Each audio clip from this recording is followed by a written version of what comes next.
Hello everyone, कैसे हैं आप लोग। मैं Saurabh Dubey magnet brains Hindi medium पर आपका स्वागत करता हूं। उम्मीद करता हूं बहुत बढ़िया होंगे। आज की क्लास में हम देखने वाले हैं प्रश्नावली 3.2 निर्देशांक ज्यामिति का। हम देख रहे हैं पार्ट 3 क्लास 9th। ठीक है, आज की क्लास में क्या होगा, क्या क्या करने वाले हैं, इससे पहले मैं आपको बता देना चाहता हूं कि पिछली क्लास में हमने क्या किया था। जैसा कि आपको पता होगा, पिछली क्लास में हमने देखा था उदाहरण संख्या 1 और 2, जिसमें हमने देखा था कि किसी भी बिंदु का निर्देशांक कैसे हम डिसाइड करते हैं, कैसे हम ज्ञात करते हैं। आज की क्लास में प्रश्नावली 3.2 देखने से पहले एक छोटी सी और बहुत जरूरी इंफॉर्मेशन मैं आपको देना चाहता हूं। जैसा कि आपको पता है, मैग्नेट ब्रेन्स प्रोवाइड करता है हाई क्वालिटी एजुकेशन, जहां हिंदी मीडियम विद्यार्थियों को मिलती है 6ठी से लेकर 12वीं तक की सारी क्लासेज, और वहीं इंग्लिश मीडियम स्टूडेंट्स को मिलती हैं KG to 12th सारी क्लासेज, वो भी बिल्कुल फ्री ऑफ कॉस्ट।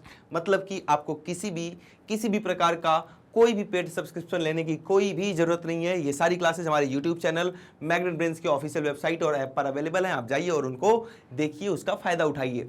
साथ ही अगर आप और ज़्यादा बेहतरीन तैयारी करना चाहते हैं तो ई नोट्स और ई बुक्स को ग्रैब करें, जिसका लिंक डिस्क्रिप्शन बॉक्स में दिया गया है। तो देर किस बात की, स्टार्ट करते हैं आज की क्लास, जिसमें हम देख रहे हैं प्रश्नावली 3.2 और ये रहा आपका प्रश्न संख्या 1। क्या बोल रहा है प्रश्न संख्या 1? निम्नलिखित प्रश्नों में से प्रत्येक प्रश्न का उत्तर दीजिए। मतलब वही बात हो गई कि प्रश्न में ही प्रश्न पूछ लिया कि प्रश्न संख्या 1 निम्नलिखित प्रश्नों में प्रत्येक का उत्तर दीजिए। यहां भी प्रश्न है, यहां भी प्रश्न है। ये तो मजेदार बात हो गई। सबसे पहला पार्ट जो है, कार्तीय तल में किसी बिंदु की स्थिति निर्धारित करने वाली क्षैतिज और ऊर्ध्वाधर रेखाओं के नाम। एक रेखा तो क्षैतिज होती है और एक रेखा ऊर्ध्वाधर होती है। आइए देखते हैं कौन सी रेखा हमारी क्षैतिज रेखा है और कौन सी रेखा हमारी ऊर्ध्वाधर रेखा है। ये जो रेखा पड़ी लाइन है, इसको हम पड़ी लाइन भी बोल सकते हैं। ये कैसी रेखा है? क्षैतिज रेखा है। और जो दूसरी खड़ी लाइन है, इसको हम बोलेंगे कौन सी रेखा? ऊर्ध्वाधर रेखा। कौन सी रेखा? ऊर्ध्वाधर रेखा बोलेंगे। इसको हम बोलते हैं हॉरिजॉन्टल लाइन। कौन सी लाइन? Horizontal line. और इसको हम बोलते हैं वर्टिकल लाइन। आगे बात समझ में इतनी? तो इन रेखाओं के नाम पूछ रहा है। ऑलरेडी आपको नाम पता है, मुझे पूरा विश्वास है कि हर एक बच्चे को, हर एक स्टूडेंट को ये नाम पता होगा। ठीक है, हम क्षैतिज रेखा को बोलते हैं एक्स अक्ष। क्या मैं बिल्कुल सही उम्मीद किया था? क्या मैं बिल्कुल सही उम्मीद किया था? सबको पता है कि इसको, क्षैतिज रेखा को, हॉरिजॉन्टल लाइन को हम एक्स एक्सिस, एक्स अक्ष बोलते हैं, और इसको हम वाई एक्सिस मतलब कि वाई अक्ष बोलते हैं। कौन सी रेखा को? ऊर्ध्वाधर रेखा को, वर्टिकल लाइन को। क्लियर है? आसान है। ठीक है, सेकंड पार्ट, इन दो रेखाओं से बने तल के प्रत्येक भाग का नाम बताइए। तो यहां पर जितने भी भाग दिख रहे हैं, कितने भाग दिख रहे हैं आपको? यहां पर सर हमें 4 भाग दिख रहे हैं। First part, second part, third part and fourth part. इन चारों भागों को एक नाम दिया जाता है क्वाड्रेंट, मतलब कि चतुर्थांश। क्या? चतुर्थांश। तो इन चारों भागों को हम किस नाम से जानते हैं? चतुर्थांश नाम से जानते हैं। क्लियर है बात? कोई डाउट नहीं है। थर्ड पॉइंट देखें, उस बिंदु का नाम बताइए जहां ये दो रेखाएं प्रतिच्छेदित करती हैं। ये दोनों रेखाएं अपने आप को एक दूसरे को काटती हैं। एक दूसरे को कहां पर काट रही हैं? तो सर इस पॉइंट पर काट रही हैं। इस बिंदु का अगर मैंने नाम दे दिया O, तो वही पूछ रहा है बिंदु O को क्या कहते हैं। तो इसको हम बोलते हैं ओरिजिन। क्या बोलते हैं? ओरिजिन। ओरिजिन का मतलब मूल बिंदु। क्या बोलेंगे? मूल बिंदु। या दूसरा नाम इसका क्या है? ओरिजिन। तो इसको हम ओरिजिन या मूल बिंदु बोलते हैं। बहुत आसान, बहुत बेसिक, और साथ ही साथ बहुत ज्यादा इंपॉर्टेंट भी है ये 3 क्वेश्चंस। ये बहुविकल्पी में बार बार 1 नंबर में आ रखे हैं। तो ये जो फर्स्ट पार्ट, क्वेश्चन नंबर 1 का जो 3 पार्ट था, ये हमने कर लिया। इसका एक बार स्क्रीनशॉट लेंगे और इसको समझेंगे भी। जल्दी से स्क्रीनशॉट लें इसका। ठीक है, तो देखते हैं प्रश्न संख्या 2। नेक्स्ट क्वेश्चन किसका? प्रश्नावली 3.2 का प्रश्न संख्या 2 बोल रहा है, आकृति देखकर निम्नलिखित को लिखिए। तो पढ़ाई वढ़ाई कर रहे हैं आप लोग की, बस मतलब वीडियो देखते हैं, फिर फ़ोन बंद हो जाता है, और जो मैं स्क्रीनशॉट लेने को बोल रहा हूँ ये गैलरी में रह जाता है, फिर एक दिन फ़ोन फॉर्मेट हो जाता है, सब ब्लैंक। ऐसा नहीं करना है। मैं बार बार बोलता हूँ, आप मैथ्स पढ़ रहे हैं, मतलब कि कॉपी पेन से ही मैथ्स की पढ़ाई होती है। और मैथ्स की ही नहीं, हर एक सब्जेक्ट की पढ़ाई जब तक आप कॉपी पेन से नहीं करेंगे कोई फायदा नहीं होने वाला। ये चीज़ें जरूर आपको समझ में आ जाएंगी, लेकिन उतनी ही जल्दी भूल जाएंगी जब तक आप सेल्फ प्रैक्टिस नहीं करेंगे। खुद से हर एक सब्जेक्ट को 2 घंटे 3 घंटे आप अलग से नहीं दे रहे हैं। एक एक सब्जेक्ट की बात नहीं कर रहा हूं कि हर एक सब्जेक्ट को, विज्ञान को, इतिहास, भूगोल, सबको 3 घंटे पढ़ो, नहीं। मतलब सेल्फ स्टडी। इन सारी पढ़ाइयों के बाद जो आप स्कूल में पढ़ाई करते हैं, जो आप ऑनलाइन मैग्नेट ब्रेन्स पर पढ़ाई करते हैं, इनके बाद भी आपको कम से कम 2 घंटे खुद से बैठकर प्रैक्टिस करनी है, पढ़ाई करनी है। मेरी बात समझ पा रहे हैं आप? आइए देखते हैं प्रश्न संख्या 2। आकृति देखकर निम्नलिखित को लिखिए। आकृति देखकर निम्नलिखित में क्या क्या लिखना है? सबसे पहली बात है बिंदु बी के निर्देशांक। बिंदु बी कहाँ है? ये रहा। इसका निर्देशांक तो x अक्ष पे कहाँ पे जा रहा है? ये -5 पे। पहले x वाला लिख लेंगे, पहले हम x कोऑर्डिनेट लिख लेंगे, इसका x निर्देशांक लिख लेंगे। अब हम बात करेंगे y निर्देशांक की। मुझे जल्दी से बताओ y निर्देशांक क्या होगा? इसका y निर्देशांक हो जाएगा सर 2।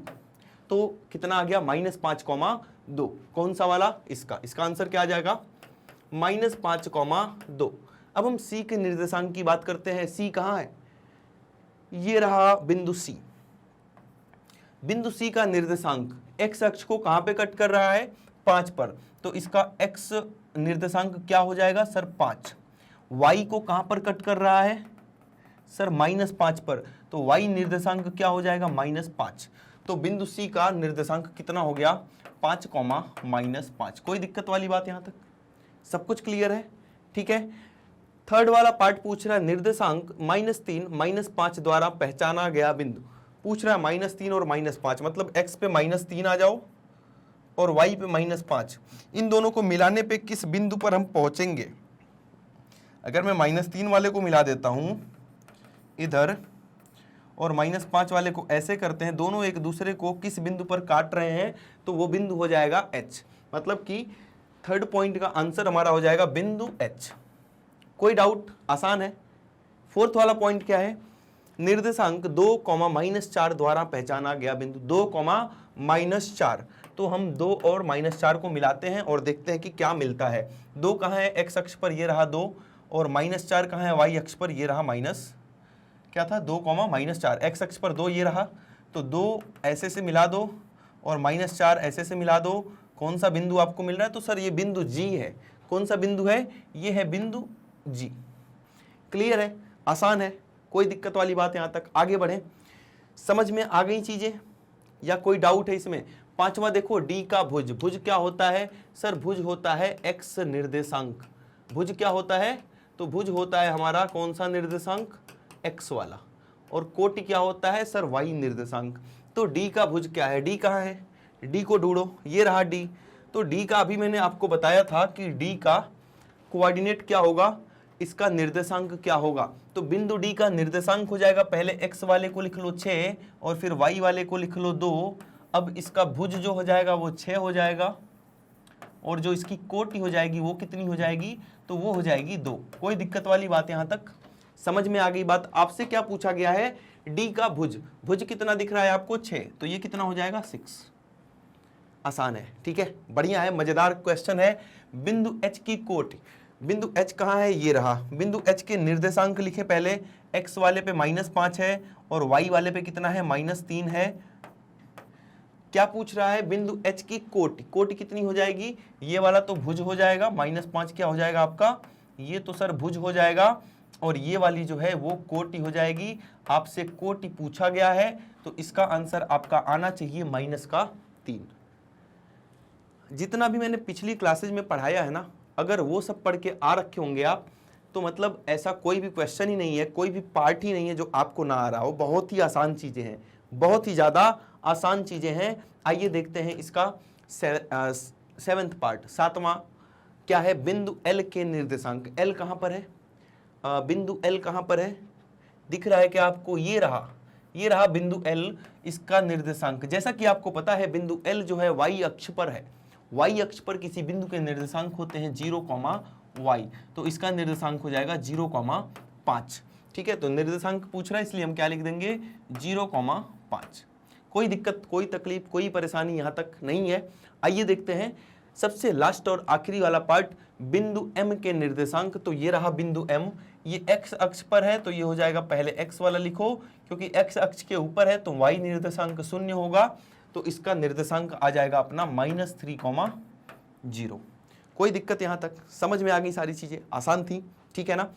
इंपॉर्टेंट है, आसान के साथ साथ क्या है, इंपॉर्टेंट है एग्जाम पॉइंट ऑफ व्यू से, क्योंकि मैं बार बार बताया हूं 3 से लेके 5 नंबर तक इसी चैप्टर से आता है, आपका पार्ट 3 से आता है। आसान चैप्टर, सबसे छोटा चैप्टर, तो हर एक स्टूडेंट को, मतलब कि मैं ऐसा नहीं सुनना चाहता आपकी तरफ से कि सर इससे मेरा एग्जाम में कोई भी क्वेश्चन गलत हो गया, ऐसा बिल्कुल नहीं सुनने में आना चाहिए।